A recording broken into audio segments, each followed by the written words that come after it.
तो जैसे कि हम सब लोगों ने लास्ट एपिसोड में देखा कि यांग चैन ने स्वॉर्ड ऑफ टेरर के कंप्लीट मूव्स को दिखाया था, जिसे देखकर सभी लोग हैरान हो गए थे।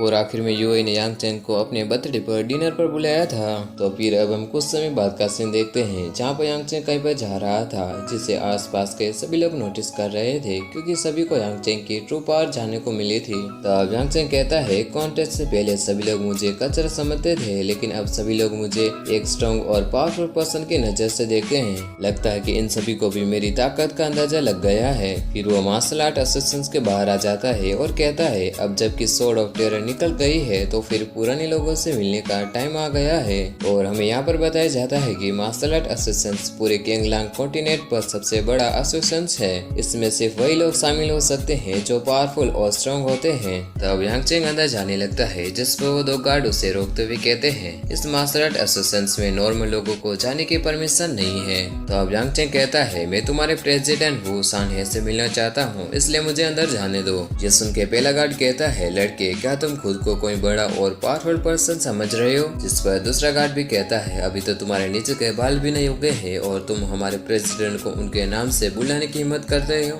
ये सुन के यांग चैन कहता है, मैं तुमको 3 मिनट देता हूँ, अंदर जाओ और वू सानहे को रिपोर्ट करो कि मैं यहाँ पर आया हूँ, नहीं तो तुमको इसका परिणाम भुगतना होगा। ये सुन के वो दोनों ही गार्ड यांग चैन पर अटैक कर देते हैं।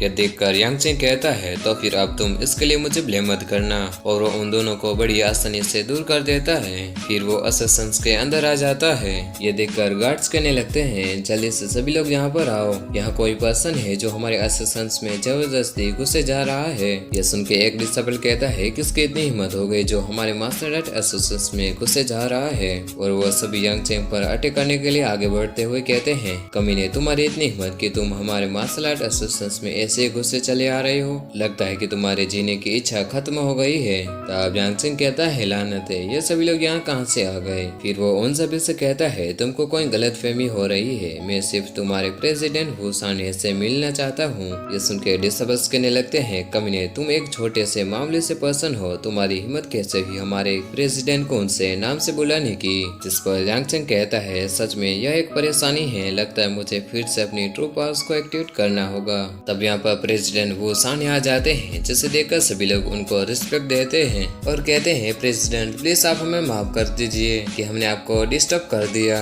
तब वू सानहे कहते हैं, यहाँ पर इतना हंगामा क्यों हो रहा है, क्या चल रहा है यहाँ पर? जिस पर एक गार्ड कहता है, प्रेसिडेंट मुझे नहीं पता है कि यह लड़का कहाँ से आया है, इसने कहा कि वो आपसे मिलना चाहता है, हमने इसे मना कर दिया तो फिर इसने हमारे मेन डोर को तोड़ दिया और हमारे 2 गार्ड्स को भी इंजर्ड कर दिया, इसलिए हम सभी इसे अच्छा सबक सिखाने वाले थे। तब वो सानहे कहते हैं, लड़के इससे कोई फर्क नहीं पड़ता है कि तुम कहाँ से हो, तुमने लोगों को इंजर्ड करने की हिम्मत की है, इसलिए तुमको इसकी सजा जरूर मिलेगी। और वो वहाँ से जाते हुए कहते हैं, डिसेबल्स इसे अच्छा सबक सिखाना ताकि यह फ्यूचर में कभी लोगों को परेशान ना करे। जिस पर सभी डिसेबल्स चैन को मारने के लिए रेडी हो जाते हैं। तब यांग चैन वू सानहे से कहता है, छोटी नाक इतने साल के बाद भी तुम्हारा स्वभाव वही है। यह सुन के वो हैरान हो जाते हैं और समझ जाते हैं कि यांग चैन कौन है। फिर वो कहने लगते हैं कि अरे आप तो। अब यांग चैन कहता है, चलो अंदर जाकर बात करते हैं। जिस पर कुछ डिसेबल्स गुस्से से कहते हैं, तुम्हारी इतनी हिम्मत कि तुम हमारे प्रेसिडेंट को ऑर्डर दो, लड़के अब तो तुम नहीं बचोगे।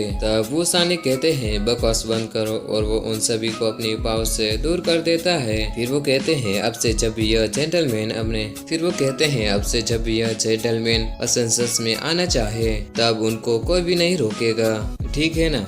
जिस पर सभी लोग यस कहते हैं। तब वो दोनों वहाँ से जाने लगते हैं। तब एक डिसेबल कहता है, आखिरकार यह लड़का कौन है जिसका प्रेसिडेंट भी सम्मान कर रहे हैं? क्या वो किसी हिडन फैमिली का मेंबर है? जिस पर दूसरा डिसेबल भी कहता है, चाहे कुछ भी हो, वो हमारे प्रेसिडेंट से ज्यादा पावरफुल नहीं हो सकता है। फिर यांग चैन और वो सानहे दोनों अंदर आ जाते हैं। तब यांग चैन एक चेयर पर बैठ जाता है, लेकिन प्रेसिडेंट वो सानहे खड़े थे। जिस पर यांग चैन कहता है, तुम अभी भी खड़े क्यों हो? तब वो सानहे कहता है, मैं आपके सामने कैसे बैठ सकता हूँ? ये सुन के यांग चैन कहता है, मेरे 4 बच्चों में से तुम सबसे समझदार और आज्ञाकारी थे।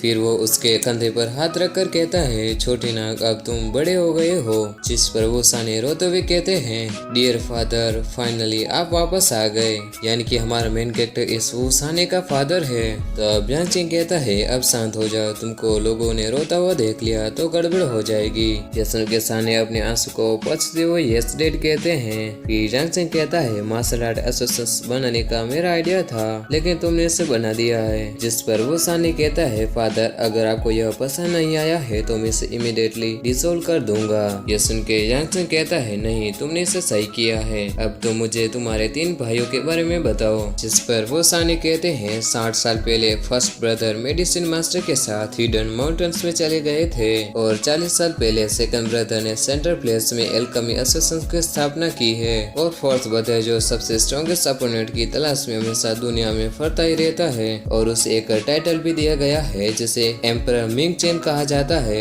इसका मतलब कि वो साने थर्ड ब्रदर है। तब यह सुन के यांग चेंग कहता है यह इतना भी बुरा नहीं है, वे सभी अच्छा कर रहे हैं। पहले तुम लोग छोटे बच्चे हुआ करते थे लेकिन अब तुम समझदार और बड़े हो गए हो। फिर वो उन सभी पल को याद करता है जब उसके बेटे छोटे छोटे थे। तब हम देखते हैं कि सेकंड ब्रदर के हाथ में एक छोटी सी बॉल होती है और वो थर्ड ब्रदर यानी वो साने को चीफ दिखाते हुए कहता है इसे वापस लेकर दिखाओ। तभी वो साने अपने फादर यानी अभी यांग चेंग उससे कहता है पापा दूसरे भाई ने मेरी बॉल ले ली, आप उसे कुछ कहिए ना।